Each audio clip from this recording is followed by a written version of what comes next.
And he joins us now on the show, Ryan Parker, the senior staff writer for The Hollywood Reporter. Ryan, welcome to the show. Thanks for doing this. Oh, you bet. Thanks for having me. Well, I'm excited, man, because you're no stranger to breaking news and having the internet abuzz. But you recently had a pretty big story. A Back to the Future plot hole was filled because of you and talking to Mr. Bob Gale. I want to get there. So just give us a little background on yourself, though. I know you're with The Hollywood Reporter. You've done a lot in this space. Just give us a little bit of background. Sure, yes. I've been with the Hollywood Reporter for, coming up on 5 years now. And before that, I was with the Los Angeles Times. And before that, I was with the Denver Post. So been in the business for well over a decade and just having a great time. Absolutely love it. Now, I want to break down the story here in a second, but tell the people, what are some other things that have gotten you, I don't know, that have set the internet on fire that you've been a part of? Oh, jeez. That's a great question. I'm trying to think off the top of my head. A few years ago, I got an interview with Rick Moranis, who hadn't done press in many years, and I was able to do an awesome profile on him that people really seemed to enjoy, and I became the Rick Moranis guy for a while there. So that sort of helped get me, some credibility within the industry, I think. Absolutely. I can't wait. I'm hearing that he actually might come back to do something with Honey, I Shrunk the Kids. Is that right? That is correct. Yes, he is going to be back for that. His first time on the big screen in many years. So it's very exciting. Oh, we're all excited for that. But so Back to the Future obviously is something that I hold near and dear to my heart. And there was this age-old discussion that happened on Twitter. I think it was started by James Gunn. Tell us exactly how this happened. Was it this 5 perfect movies thing that was going around the internet? That seemed to be the case. Yeah, the 5 perfect movies list that people were getting trending, their personal favorites to watch while in quarantine, which led to a bigger discussion among directors and actors and, film enthusiasts of just, well, what makes a movie quote unquote perfect. And so that, of course, got into a much bigger discussion. James Gunn pointed to a number of movies that he said he loved that weren't necessarily what he would consider a perfect movie. And he mentioned Back to the Future as one that could be considered perfect, but that the debate over exactly the ending, could be an argument for why it's not necessarily that perfect. Now, I know that you got to sometimes keep the journalistic integrity and not take sides here, but I feel like this is one that maybe we could break that a little bit. Do you think Back to the Future is a perfect movie? In my personal opinion, it's absolutely a perfect movie. I have always just adored that movie, and anytime I get to write about it, I am just elated. Yeah, I mean, I think that they knocked it out of the park, and you got to do something that was real cool. So there was a debate going on, and the actual debate was when Marty comes back after 1955 and his parents get together because Crispin Glover's character George McFly knocks out Biff and he stands up for himself. The enchantment under the sea dance is saved. The plot hole seemingly was, why do his parents in 1985 not recognize Marty McFly as Calvin Klein? Now, I think this is something that people have talked about forever, obviously. Was this something, because you consider a perfect movie, was this something that ever crossed your mind, or did you think about it for a second and not really care? It crossed my mind just because it is, fun to sort of debate it, and it makes you think, everybody has their own personal theories, and I know that it's even been made fun of, like on Family Guy. So we had to get some sort of resolution on this, and you had the idea. You actually spoke to Bob Gale. You reached out to him directly, is that right? I did. I reached out to him directly. I've known Bob for a few years now through various stories that I've done on Back to the Future.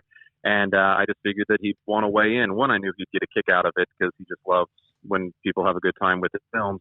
And also, I just thought maybe he'd want to set the record straight once and for all, and I got lucky.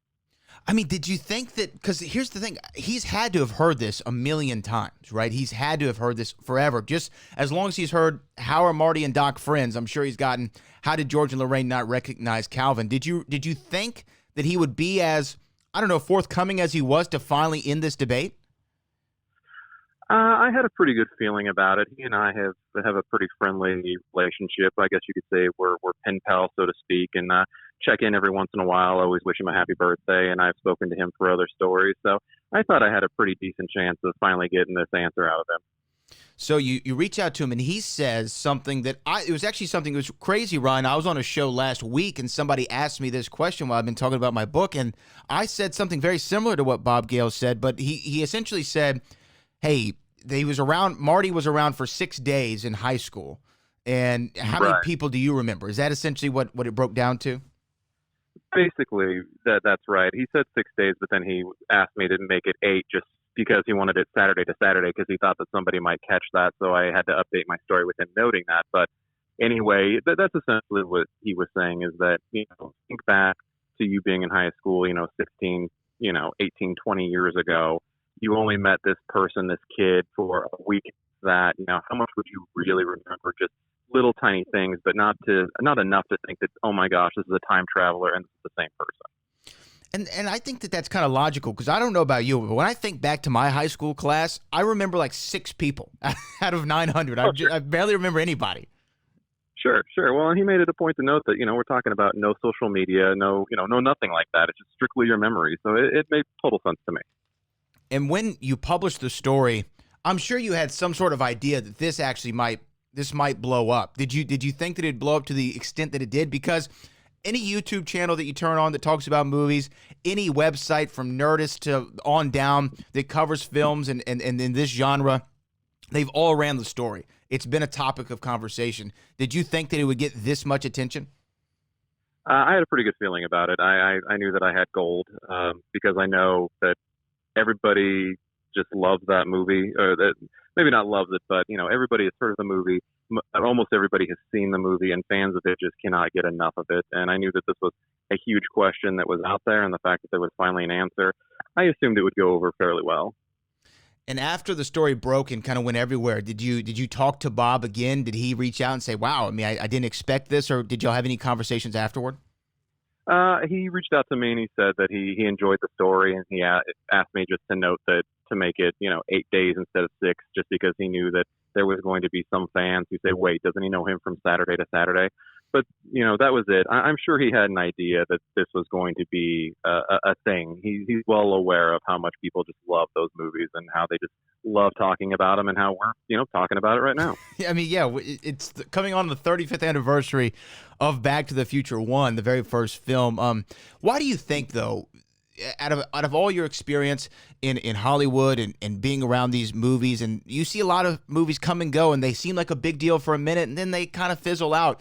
Why has Back to the Future been timeless? I guess no pun intended with that, but it just seems that generationally, it doesn't matter if you were born in the 80s, 90s, 2000s. I watched the movies with my nephews who were 9 and 7 a couple weeks ago, and they're obsessed. Why are these movies so timeless, in your opinion? I think it just resonates for folks on many different levels and many different ages. I mean, when you watch it when you're younger, the idea of time traveling is just so neat. So that alone is one thing. As you get a little bit older and you become a teenager, you start to think of your parents slightly differently and wonder what they may have been like when they were teenagers. So the idea of going back in time and meeting them and seeing if, were they really as good as they said they were they really as bad as they said they were, who were they really, is a terribly fascinating idea. And then as you become older and you're an adult, it's all about family and your kids and, hoping that you did the best job to raise them and that you were your best person. And I feel like that film touches on all those major cornerstones. I think that you actually just hit it right on the head there.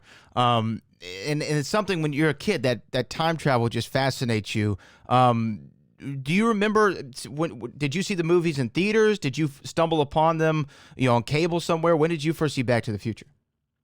Oh, God. Well, I was born in 82, so I was pretty young when the first one came out, but I definitely saw the second and third one in the theaters and absolutely loved them. But I remember watching the first one on VHS and just being absolutely enamored with it, the idea of time travel and just loving Doc and Marty and that relationship, and the music was so much fun that even as a little kid, I just was just totally involved.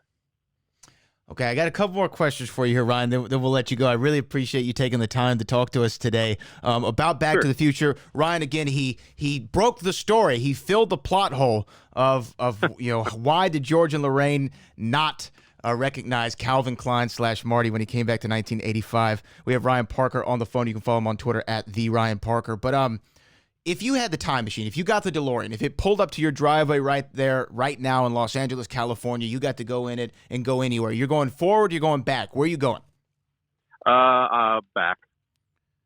I'd go back. I think I'd like to go back and see the 50s. I'm a huge Sinatra fan, and seeing Sinatra perform in Vegas, or, you know, seeing the Beatles live in the 60s, you know, something like that. Seeing a big act, seeing Elvis, I think would be just terribly fascinating.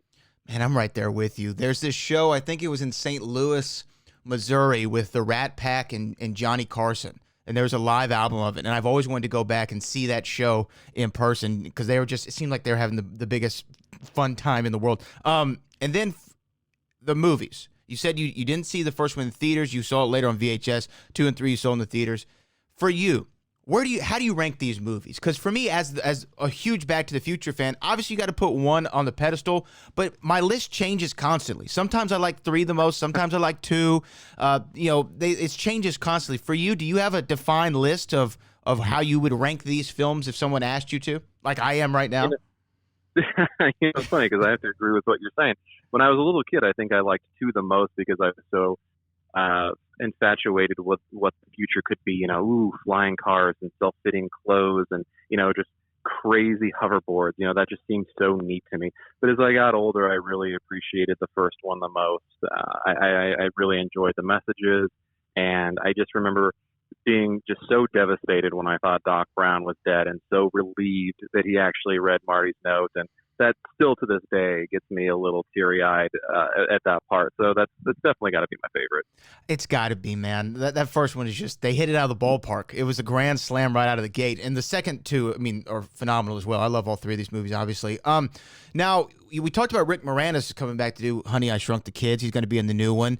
A lot of talk always online about a Back to the Future sequel. Famously, the Bob Gale and Bob Zemeckis, that is, say, over their dead bodies, it's not going to happen. Where do you sit on that? Would you like to see another Back to the Future story? And I say this, and people who've heard me know this is my feeling on it. I didn't think, when I saw that Ghostbusters, the all-female Ghostbusters, I went in with an open mind. I'm like, hey, a new Ghostbusters movie, this is going to be awesome. I didn't like it. Sure. And then I thought, man, is this going to ruin, the palette for a Ghostbusters movie? So I went back and I watched the original, and I still love the original Ghostbusters as much as I did before I saw that film, so it didn't take anything away from me.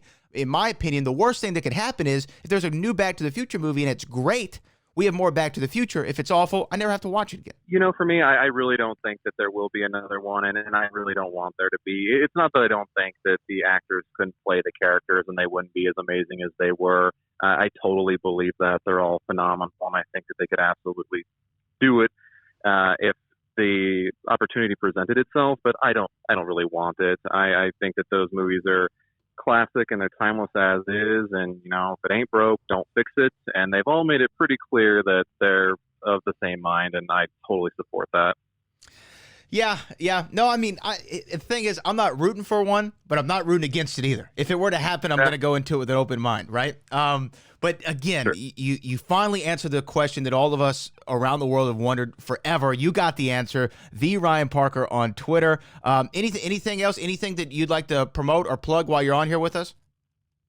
No, just the Hollywood Reporter. It's a fantastic publication, and we're often doing, great breaking news and huge investigative pieces, and we just run the gamut and have some tremendous talent. So I just encourage everybody to check it out. All right. Well, that is the Ryan Parker on Twitter. Ryan, thank you so much for coming on the show. Thank you so much. Take care.